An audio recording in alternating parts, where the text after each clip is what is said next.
cette édition, opération de sauvetage de crapauds amoureux. Les amphibiens sont en pleine période des amours et vous allez voir que pour se reproduire, ils peuvent prendre de gros risques sur la route.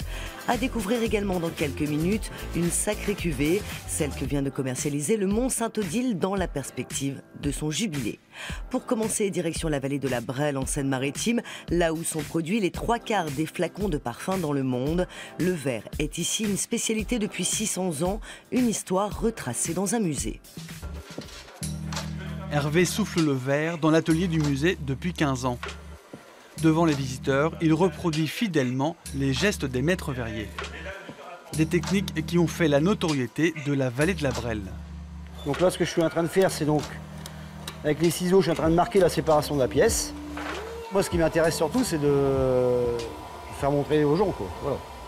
C'est l'avantage de travailler dans un atelier comme ça permet de montrer aux gens comment on fabrique une pièce en verre. Un métier que ses élèves de 4e ne pensaient jamais pouvoir observer.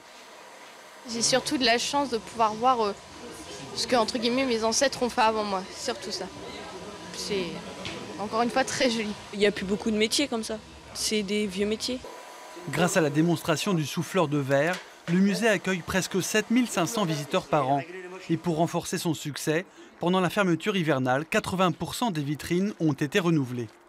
On essaie de travailler sur des thèmes, de ressortir des pièces qu'on n'a pas mis en présentation dans le musée, anciennes comme récentes. Et on a ressorti également quelques cartes postales qui mettent aussi en valeur la présence de beaucoup de verreries dans la région. Le musée est situé au milieu de la vallée de la Brelle, également appelée Glace Valley. À la fin du 19e siècle, une quarantaine de verreries y étaient installées. On a donc la chance d'avoir une grande vallée qui est énormément boisée. Et grâce à la présence de ce bois, on avait donc un moyen de chauffage pour les fours et également la présence de la Brelle, qui était riche en sable, donc matériau principal pour faire du verre. Le musée retrace les 600 ans de l'histoire du verre. Une industrie qui perdure. Aujourd'hui, elle est toujours le principal employeur de la vallée. 70% des flacons de luxe du marché mondial sont encore produits ici. Le Mont-Saint-Odile prépare son jubilé. Ce ne sera qu'en 2020, mais déjà le monastère lance les festivités avec la commercialisation de sa propre bière et de son vin. Une manière de promouvoir le site, mais aussi de faire rentrer un peu d'argent. Les chants de l'office dominical résonnent dans la brume du Mont-Saint-Odile. Au pied de l'autel, des cartons de vin et des bouteilles de bière, bientôt bénies par Monseigneur Doré. Que ce vin et cette bière réjouissent nos cœurs. Au nom du Père et du Fils et du Saint-Esprit. Amen. Aujourd'hui, le vin de Metz est un Gewürztraminer cuvée spéciale, coupé de quelques gouttes d'eau bénite. L'ancien archevêque de Strasbourg en a la primeur.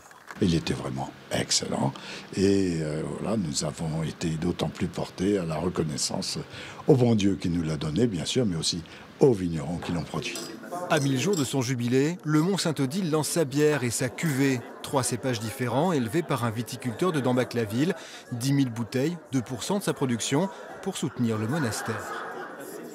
Nous voulions mettre quelque part notre pierre à l'édifice et aider à promouvoir le Mont-Saint-Odile et pouvoir leur permettre également d'avoir, via ce partenariat, une partie financière. Le site a besoin d'argent et développe son marketing. Le jubilé en est une bonne occasion. Ces nouveaux produits vont s'ajouter aux savons, haute Cologne ou autres bougies estampillées Saint-Odile et proposés aux plus de 800 000 visiteurs annuels. Il faut arrêter d'opposer, n'est-ce pas, le marketing, le fait de faire de l'argent, d'y voir sans cesse le démon ou un enrichissement personnel. C'est un bien, mais il s'agit de l'utiliser comme un bien pour faire du bien. Faire du bien en assurant aussi en retour la promotion du patrimoine alsacien et des produits locaux. La bière est fabriquée ici, dans la brasserie de Saint-Pierre, à quelques kilomètres du Mont, dans l'aura bienfaitrice de Saint-Odile. De très nombreux marcheurs et pèlerins s'y arrêtent régulièrement. Enfin, c'est la période des amours chez les crapauds, un moment à haut risque pour les amphibiens qui doivent souvent traverser des routes pour se rendre dans les mares et les étangs où ils se reproduisent. Pour les aider, une opération de sauvetage a été lancée dans l'Ain. De jour, c'est un lieu de moyenne montagne traversé par une route. De nuit, c'est un lieu d'urgence où l'on intervient à la lampe torche. Il s'agit d'éviter l'écrasement du crapaud qui descend de la montagne pour se reproduire dans un étang de l'autre côté de la départementale. On va parcourir 500 mètres de filet comme ça. Ça peut prendre plusieurs heures quand il y a beaucoup de crapauds. Donc là, il faut bien regarder en détail ce qui se passe parce que le crapaud se confond avec la végétation. Il est brun. Brun comme la végétation de cette fin d'hiver. Vert comme les filets. Mais le crapaud bouge. Il est piégé. Si on touche le crapaud avec ses mains sèches, on va lui appliquer une brûlure. Donc c'est important d'avoir les mains mouillées.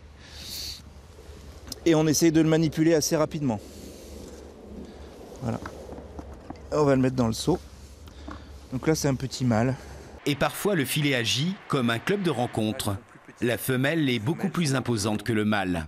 Donc là, c'est la reproduction du crapaud. C'est ce qu'on appelle un amplexus. Donc en fait, pourquoi ils ont cette position? Parce que dans la zone humide, la femelle va pondre les œufs et le mâle va les féconder directement. Et les crapauds sont comptés par secteur de capture. Il s'agit ainsi de déterminer précisément leur cheminement, pour peut-être un jour aménager la traversée. Cette fois, c'est dans des seaux qu'ils passent la chaussée. On a sauvé plus de 1000 crapauds jusque-là. Le pic était ce week-end et là on est sur la fin de la migration avec 18 crapauds. Donc on les pose à côté, on les pose pas dans l'eau parce qu'en fait quand ils sortent d'hibernation ils sont épuisés et ils risquent de se noyer si on les pose directement dans l'eau. La reproduction peut commencer. Les sauveteurs sont satisfaits. Le reste ne nous regarde plus.